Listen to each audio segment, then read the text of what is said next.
Essenismo. Jesus, mestre essênico. Se eu falasse mais sobre isso, É. sobre o essenismo. Bom, gente, o essenismo é a base dos nossos conhecimentos aqui, né? Jesus era um essênio. Então, os essênios eram judeus que se rebelaram contra os desmandos daquela turma que comandava a sociedade naquela época, né? E então, os judeus, digamos que até Jesus tem aquele episódio dele tirar os vendilhões do templo, né? Que as pessoas só pensavam nos seus negócios, nas suas questões pessoais, né? Enfim, na vida meramente material. Não que você pensar na materialidade tem algum mal.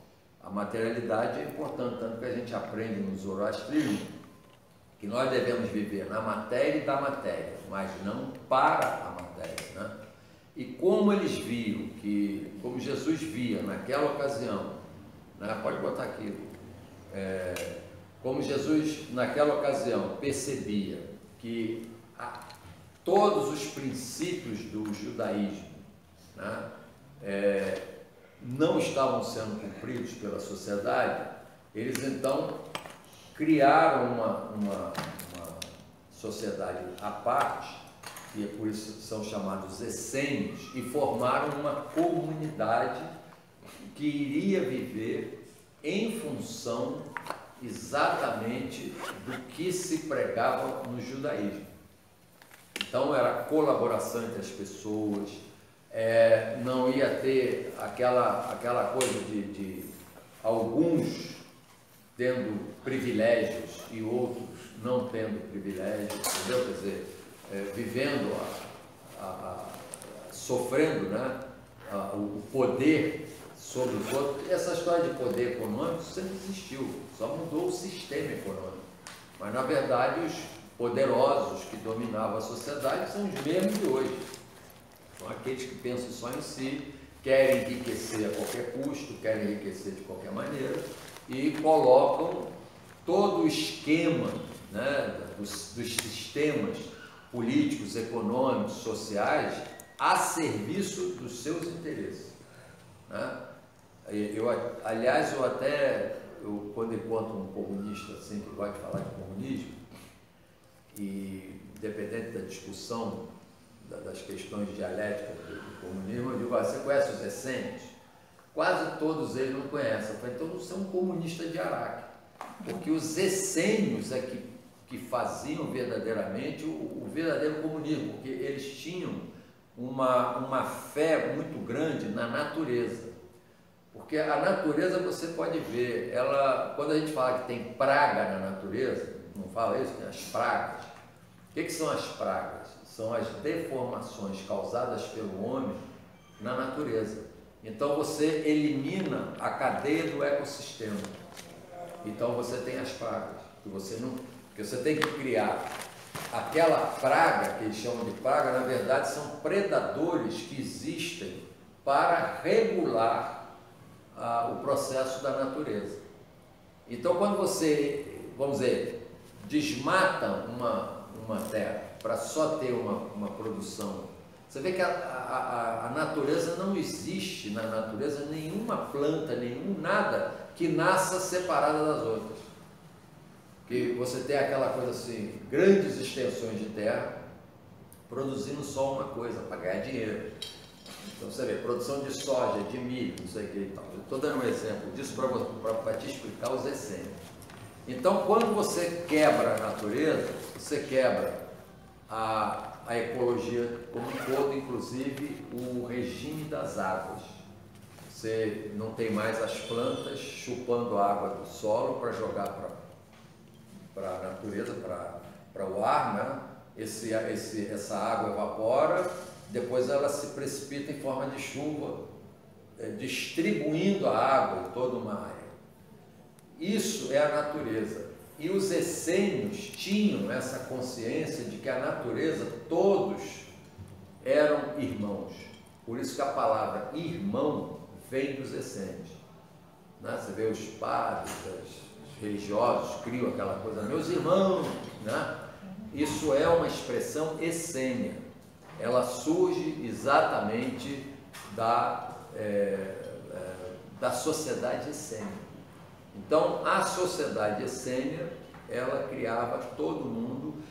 Não é aquele princípio que as pessoas falam, não, porque tem que tirar diabo e dar para ver. Porque isso é o comunismo que surgiu como luta de classe, né? Aí, teorias que não estão totalmente erradas, porque ele só é viável onde há miséria, onde não há classe média, então há a possibilidade de haver uma modificação, e aí sim tem a luta de classe, que aí tem uma casta que comanda tudo, né? Uma casta muito reduzida. Em todas as sociedades onde houve algum tipo de revolução, havia esse estado em que não tinha, por exemplo, uma classe média, não havia uma distribuição ainda que irregular, mas ter um grupo grande vivendo uma vida mais confortável.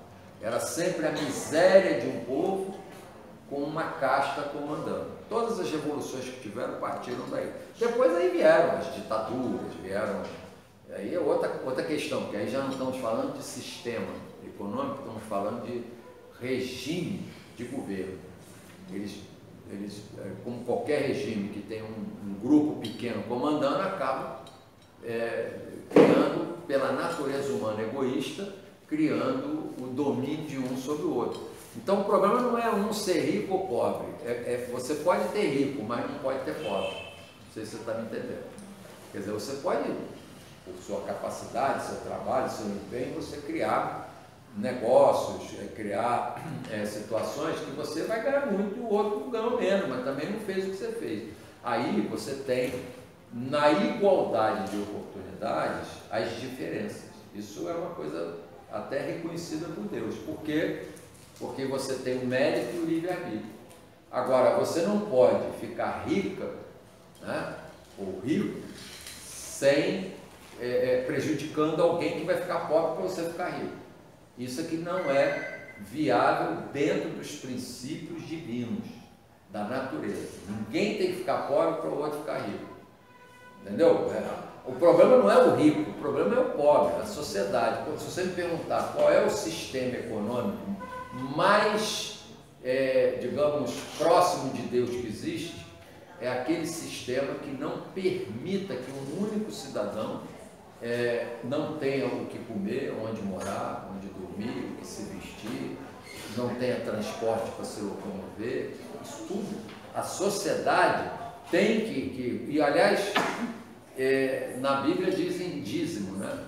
Eles deturparam o sentido do dízimo.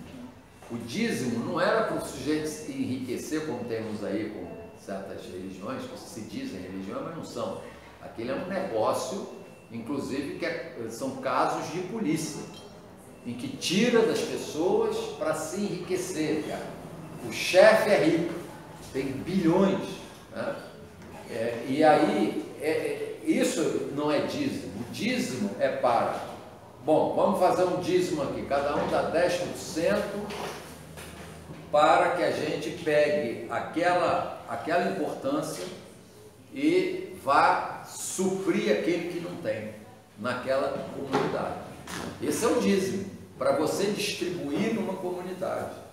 Não o dízimo para você guardar para você, abrir uma conta e ficar rico comprando avião, comprando uma opção de coisa que não tem sentido. Não é para isso o dízimo. E é por isso que é desonesto. Essas práticas são desonestas. Não são divinas, não são religiosas, não tem nada a ver. E aí é que a gente vê a essência dos essênios. Era uma comunidade, cada um tinha a sua função, tinha a sua... mas não tinha ninguém ali miserável, ninguém ali vivendo mal por causa do outro. Então isso é que é o verdadeiro comunismo, mas não o comunismo dialético aí que a gente fala tanto, é vamos dizer, o comunitarismo, as pessoas convivendo numa sociedade em que não precisava um ficar pobre para o outro ficar rico.